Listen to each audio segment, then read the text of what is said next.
यहाँ पर मूवी के स्टार्ट में हम कुछ चोरों को देखते हैं जो कि दो एक्स को चुराने की कोशिश करते हैं। मूवी शुरू होती है और जो कि हमें एक जनरल और उसकी मलिका की लव स्टोरी के बारे में बताती है। वैसे तो हम देखते हैं कि ये नॉर्मल लव स्टोरी है जहाँ पर दोनों को मार दिया जाता है, लेकिन इस स्टोरी की सबसे बड़ी मिस्ट्री है तीन गोल्डन एग्स। पता चलता है कि शादी वाले दिन उस जनरल ने मलिका को तीन गोल्डन एग्स दिए थे, यहाँ पर जिनकी कीमत का अंदाजा लगाना बहुत मुश्किल है। सालों तक लगता था कि ये बस अफवाह है, लेकिन फिर कुछ टाइम के बाद लोगों ने दो एग्स को ढूंढ लिया था, लेकिन तीसरा एग कहाँ है ये अभी भी एक मिस्ट्री है। लेकिन उन दो एग्स में से एक एग को मार्केट में बेच दिया गया और दूसरा एक म्यूजियम में है।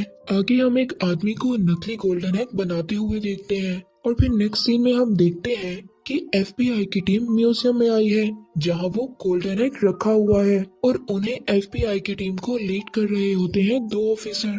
यहाँ पर हम जॉन और उनकी पार्टनर को देखते हैं और यहाँ पर उनकी पार्टनर म्यूजियम के मैनेजर को फौरन म्यूजियम खाली करने का कहती है, क्योंकि उन लोगों की इंफॉर्मेशन के मुताबिक चोर उस एग को यहाँ से चुराने वाला है जो कि इस म्यूजियम में रखा हुआ है। जॉन यहाँ पर उस एग को चेक करता है और कहता है कि चोर अपना काम कर चुका है और ये एग नकली है। मैनेजर उसकी बात पर बिल्कुल यकीन नहीं करता और हंसते हुए उसकी बात को टाल देता है। और तभी वहां से जॉन एक बच्चे से कोल्ड ड्रिंक लेकर उस एग पर गिरा देता है। जैसे हम देखते हैं जैसे ही कोल्ड ड्रिंक गिरती है वो पिघलना शुरू कर देता है।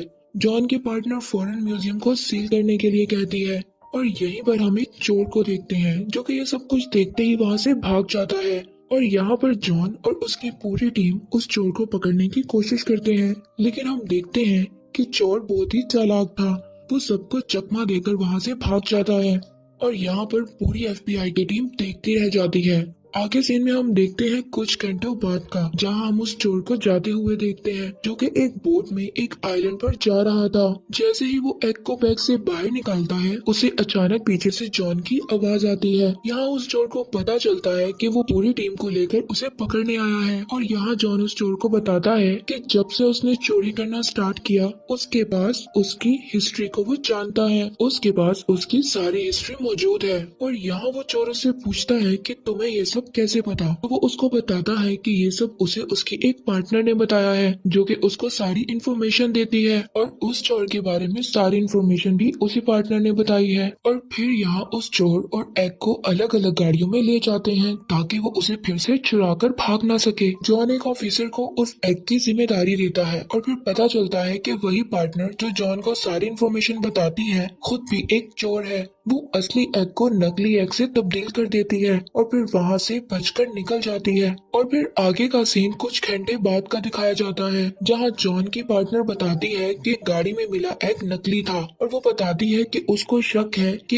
इन सब में जॉन का हाथ है। जॉन उसको बहुत समझाने की कोशिश करता है लेकिन वो उसे अरेस्ट करके जेल में डाल देती है। हम देखते हैं वो जेल पहाड़ों के दरमियान है और यहाँ वो देखता है चोर भी इसी जेल में मौजूद है। वो चोर जॉन को देखकर बहुत खुश होता है और आगे वो चोर उस जॉन को बताता है कि इजिप्ट के एक बिलियनर ने एक शर्त रखी है कि वो अपनी बेटी की शादी में तीनों गोल्डन एग्स गिफ्ट करना चाहता था और जो भी ये काम करेगा वो उसे हैवी अमाउंट देगा।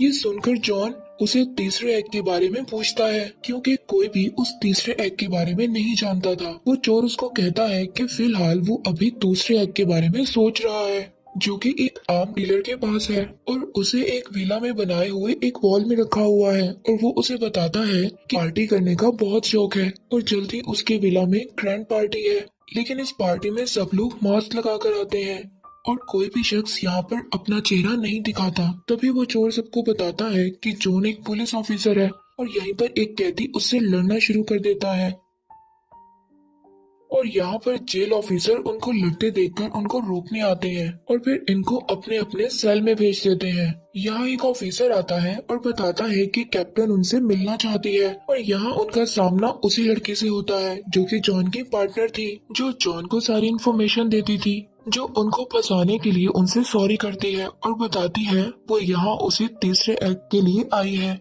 जिसका पता सिर्फ वो चोर जानता है। जो उसे एक ऑफर देती है कि अगर वो उसे तीसरे एक्ट तक ले जाए तो वो उसे जेल से निकाल सकती है और साथ ही 10% का शेयर देने का भी बोलती है। लेकिन वो चोर उनको मना कर देता है और बिशप उनको वहीं छोड़कर चली जाती है। आगे जॉन उस चोर को बताता है कि वो उसे पकड़कर खुद को बेगुनाह साबित करना चाहता है और वो उससे कहता है कि अगर तुम मेरा साथ दो तो दोनों का मकसद पूरा हो सकता है। रात को जॉन उस चोर को उस पार्टी के बारे में याद दिलाता है और उन्हें यहाँ से निकलने के लिए जल्दी कुछ प्लान करना होगा।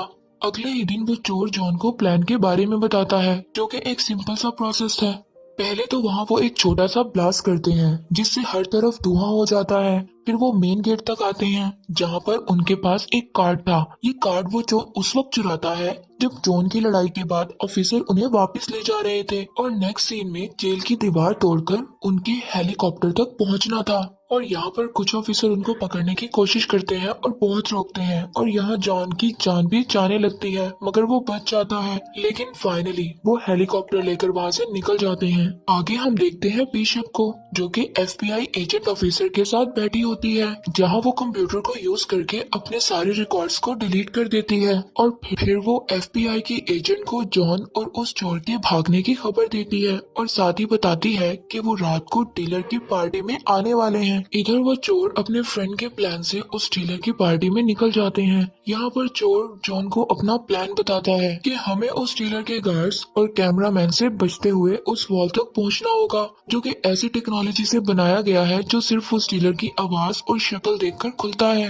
और फिर वो बताता है कि उस वॉल के डोर पर एक सीक्रेट पासवर्ड भी है जिसके लिए उन्हें उसका फोन और थंबप्रिंट भी चुराना होगा। आगे का सीन पार्टी का है जहां हम देखते हैं वो दोनों पार्टी में किसी भी तरह आ जाते हैं। वो चोर जॉन को कहता है कि तुम मोबाइल चुराना और मैं किसी भी तरह थंबप्रिंट का इंतजाम करता हूँ। तभी वहाँ जॉन को बिशप दिखाई देती है। चोर इसको मना करता है कि वो उससे मिलने नहीं जाए मगर जॉन उसको डांस ऑफर करता है ताकि वो डीलर जेलिस फील करे और इधर आ जाए और फिर ये उसका फोन चुरा ले। और होता यही है और जॉन चालाकी से उसका फोन चुरा लेता है और पता चलता है कि वो चोर भी उसका थंबप्रिंट लेने में कामयाब हो गया था। फिर वो कार्ड से बचते हुए उस डीलर के बेडरूम में आते हैं और उसके फोन और थंबप्रिंट की मदद से उस डोर को खोल लेते हैं। इससे पहले वो अंदर आ जाए उन्हें पकड़ने FBI की एजेंट आ जाती है, लेकिन जॉन उस FBI की एजेंट को धक्का देकर उस चोर के साथ अंदर चला जाता है। यहाँ उन्हें वो एक्ट दिखाई देता है और साथ ही बिशप भी दिखाई देती है जो कि पहले ही वहाँ मौजूद थी। फिर उनके बीच एक लड़ाई शुरू होती है जहाँ ये दोनों बिशप का मुकाबला नहीं कर सकते। वो इन्हें पकड़ लेती है। तभी वो डीलर अपने गार्ड्स के साथ आ जाता है और फिर यहाँ पता चलता है कि बिशप उसके साथ मिलकर काम कर रही थी और ये सब उनका प्लान था उन्हें यहाँ पर लाने का।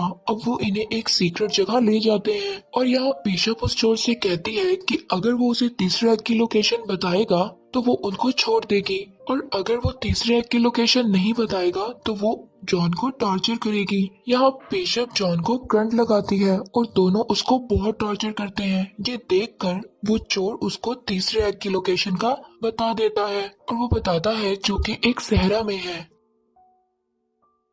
यहाँ बिशप सेलिब्रेट करने के लिए डीलर को शैंपियन पिलाती है जिससे वो पीकर गिर जाता है और यहाँ पता चलता है कि बिशप ने उसे भी डबल क्रॉस किया है और वो यहाँ से डीलर का एग भी लेकर चली जाती है और थोड़ी ही देर बाद उस डीलर को होश आ जाता है और उसको यहाँ पर सब कुछ धुंधला नजर आने लगता है और वो वहाँ फायरिंग करने लगता है जिससे जॉन की हथकड़ी खुल जाती है। तभी जॉन उस चोर को अकेला छोड़कर जाने लगता है और कहता है कि तुम्हारी वजह से मुझे टॉर्चर किया गया। तभी वो उसको बताता है कि उसने बिशप को गलत लोकेशन बताई है। ये सुनकर जॉन उसको भी आजाद कर देता है। वो लोग बहुत मुश्किल से वहाँ से बाहर निकलते हैं और देखते हैं कि एक स्टेडियम में है जहाँ पर बुल फाइटिंग होती है। यहाँ वो फंस जाते हैं। एक तरफ डीलर उन पर नीचे से गोलियां चला रहा होता है और ऊपर से बुल उन पर अटैक करती है, लेकिन वो दोनों किसी तरह यहाँ से निकल जाते हैं। अगले सीन में हम उन्हें ट्रेन में देखते हैं जहाँ जॉन बार बार उसे थर्ड एक्ट के बारे में पूछता है और उस चोर को डराने की भी कोशिश करता है